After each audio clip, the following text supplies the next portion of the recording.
Welcome to Ink 2 Video. We make books into visual stories. Meet Vardha. Every evening after his steady, predictable job, he sinks into his couch, turns on the TV, and lets the hours slip away. His life is completely free of friction. Yet beneath that soft routine, he feels weak. He tells himself he simply lacks the genetics of highly disciplined people, or that a tough childhood wired him to seek comfort. As soon as things get difficult, he quits. But Vardha is lying to himself. By actively avoiding the difficult path, he chooses to operate at about 40% of his actual capability. He is terrified of finding out what lies past that limit. We treat this kind of absolute comfort as the ultimate goal in life.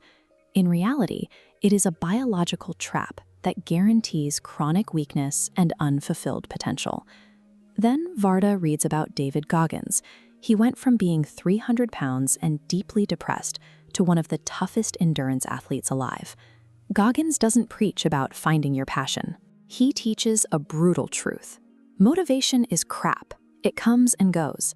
When you are truly driven, whatever stands in your way gets destroyed through relentless, painful discipline. Your circumstances don't hold you back. As Goggins learned, the only person who can stop you is you. Vardha starts by stripping away his ego. He stands in front of what Goggins calls the accountability mirror, covering it in sticky notes that state his deepest weaknesses with zero excuses. You're lazy, you overeat, you're afraid. Acknowledging these truths prepares him to face a biological defense mechanism, the governor. Just like a mechanical governor limits a car's top speed to prevent engine damage, your brain has an ancient system built to protect you from suffering.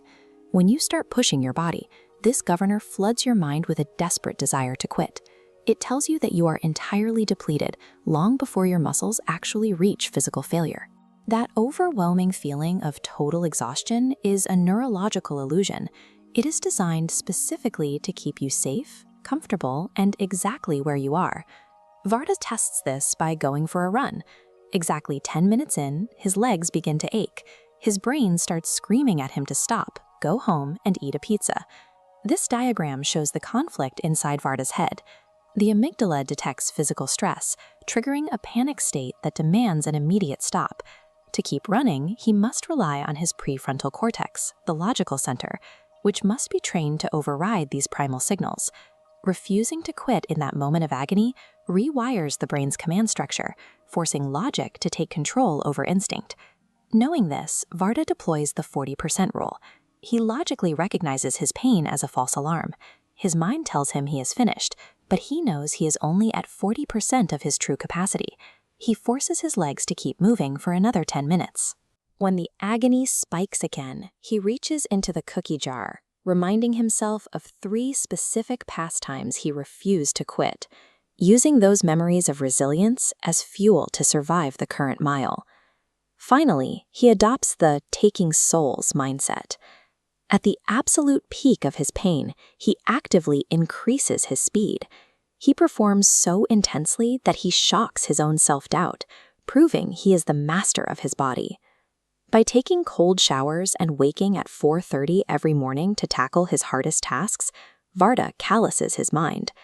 Injecting purposeful suffering into your daily routine is the only reliable method to silence the brain's false alarms permanently. Vardha becomes an uncommon individual among the uncommon. He drops 20 pounds, wakes up long before dawn, and earns a promotion simply because he stays longer and works harder than his peers, without a single complaint. This transformation stems from a shift in the internal reward system, an elevation of the brain's dopamine baseline. This chart shows how the brain recalibrates its reward response when forced through the friction of extreme effort. By consistently choosing the difficult path, Vardha resets his baseline, making a high state of motivation his natural default rather than a fleeting spark.